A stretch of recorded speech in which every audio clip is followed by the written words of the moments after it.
स्वागत है आपका आज की चाय पे।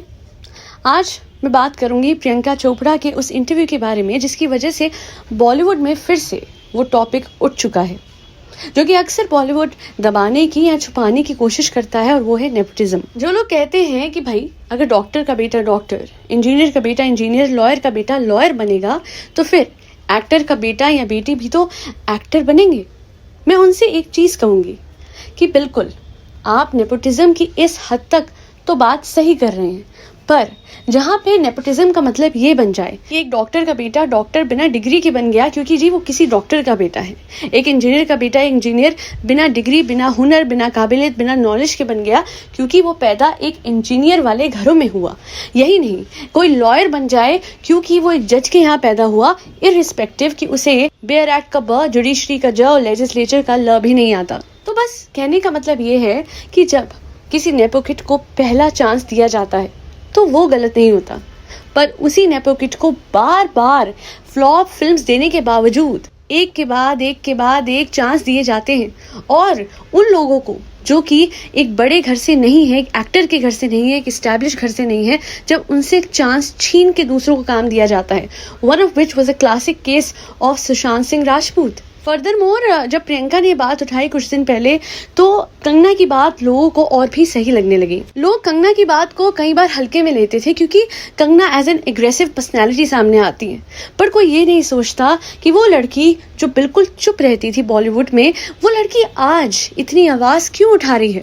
वो बॉलीवुड माफिया या मूवी माफिया क्यों कहती है एक ऐसे आदमी को जिसे हर कोई प्रेस करता है बॉलीवुड में, क्योंकि बॉलीवुड के लोग खुद डरते हैं कि अगर हम इस आदमी के खिलाफ आवाज उठाएंगे तो ऑब्वियसली हमारे हाथ से वो चांस, वो मौके, वो मूवी की टिकट जो उनको मिलती है ना to act in his movies, वो हाथ से निकल जाएगी। अपने इंटरव्यू में प्रियंका ने बहुत क्लियरली ये बताया कि मैं बॉलीवुड में कॉर्नर की जा रही थी, मुझे अब चांस मिलने भी कम हो गए थे क्योंकि कुछ लोगों की मेरे साथ दुश्मनी थी।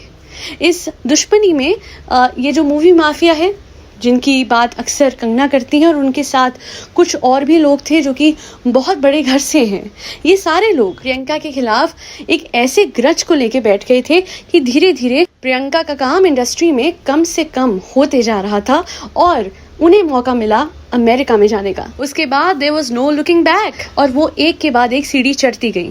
आज जब वो एक वल्नरेबल पोजीशन से एक सक्सेसफुल पोजीशन पे आ गई हैं, उन्हें समझ में आ गया है कि अगर मुझे इस इंडस्ट्री में काम नहीं मिलता तो कम से कम मेरे पास काम की कमी नहीं होगी, बिकॉज अमेरिका में वो निक जोनस के साथ अपने आप को सेटल कर चुकी हैं।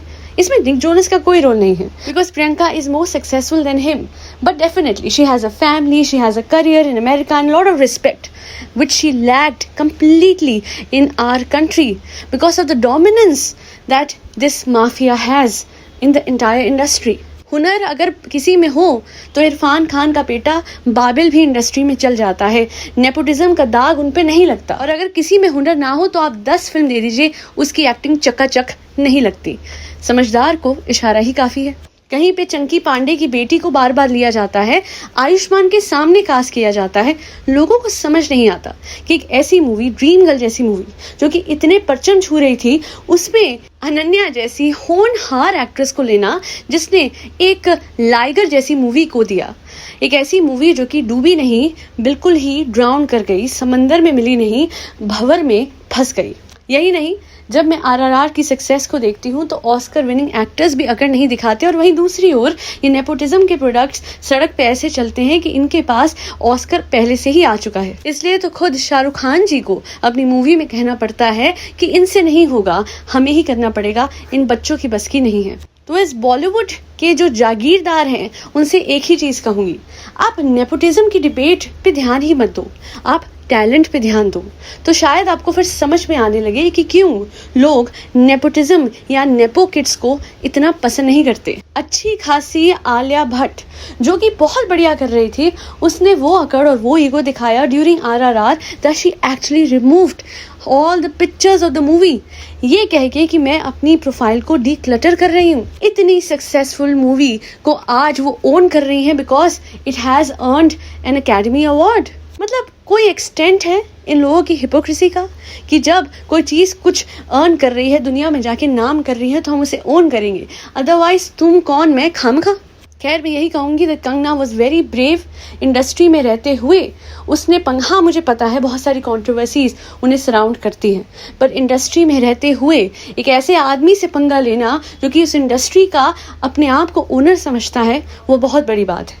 और उससे भी बड़ी बात यह है कि आज प्रियंका ने सामने आके अपनी बात रखी। वो चाहती तो आज भी वो बात ना उठाती, वो चाहती तो आज भी वो पीपल्स प्लीजर बन के रहती जैसे वो पहले थी। बट आई एम ग्लैड कि अपनी पावर का वो ऐसे यूज़ कर रही हैं कि अब वो सच सामने लेके आ रही हैं, सबकी आंखें खोल रही हैं। And kudos to you both Kangana and Priyanka. आप लोग आवाज़ ना उठाते तो इसी तरह का कल्चर बॉलीवुड में चलते रहता, नेपोटिज्म आगे बढ़ते रहता और बॉलीवुड की कमान उन लोगों के कंधों पे आ जाती जिन्हें एक्टिंग करनी ही नहीं आती है। तो बस आज के लिए इतना ही। आप बताइएगा कि आपके क्या व्यूज़ हैं नेपोटिज्म की डिबेट को लेके, और साथ ही साथ आपका क्या कहना है प्रियंका के पॉइंट ऑफ व्यू पे with respect to the movie mafia and how Bollywood cornered her. आज के लिए इतना ही। Do not forget to like, share and subscribe to Aaj Ki Chai. Thank you so much for tuning into Aaj Ki चाय पॉडकास्ट।